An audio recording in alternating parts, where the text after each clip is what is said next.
ST बसस्थानके सुसज्ज करण्यासाठी 2022-23च्या अर्थसंकल्पात मंजुरी देण्यात आली आहे।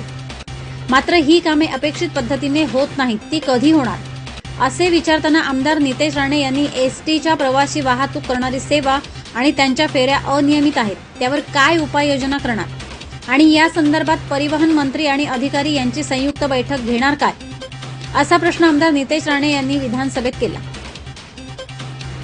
त्यावर विधानसभा अध्यक्ष राहुल नार्वेकर यांनी या प्रश्नावर लक्षवेधी लावून उद्या त्या खात्याच्या मंत्र्यांनी उत्तर द्यावे असे सूचित केले। विधानसभेत राज्यातील बसस्थानकांची दुरावस्था आणि सोयी सुविधा पुरवण्यासाठीचा तारांकित प्रश्न उपस्थित केला होता। यावर बोलताना आमदार नितेश राणे यांनी सभागृहात एसटी बस स्थानकांची दुरावस्था कशी झाली आहे हे लक्षात आणून दिले। स्वर्गीय बाळासाहेब ठाकरे स्वच्छ व सुंदर बसस्थानक अभियानांतर्गत एसटी बसस्थानके सुसज्ज करा, 2 महिन्यात कामे सुरू होतील असे जरी सांगितले असले तरी ती कामे गतिमान करा।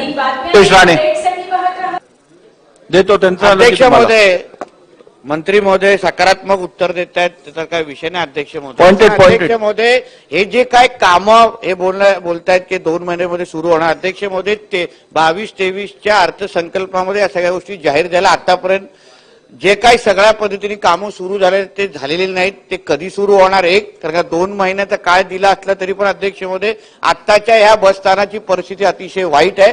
दुसरा अध्यक्ष महोदय, बसस्थानाबरोबर एकंदरीत एसटीची जे काय म्हणजे फेऱ्या असतील किंवा ग्रामीण भागामध्ये चालणार त्याच्या अनियमितता मोठ्या प्रमाणामध्ये आहे। म्हणून येणाऱ्या महिन्यामध्ये 15 दिवसामध्ये मंत्री महोदयांच्या अध्यक्षतेखाली संपलेला आहे, लावणार का? उद्या लक्ष त्यांनी विचारलेल्या प्रश्नाचं उद्या लक्षवेधीत उत्तर द्या।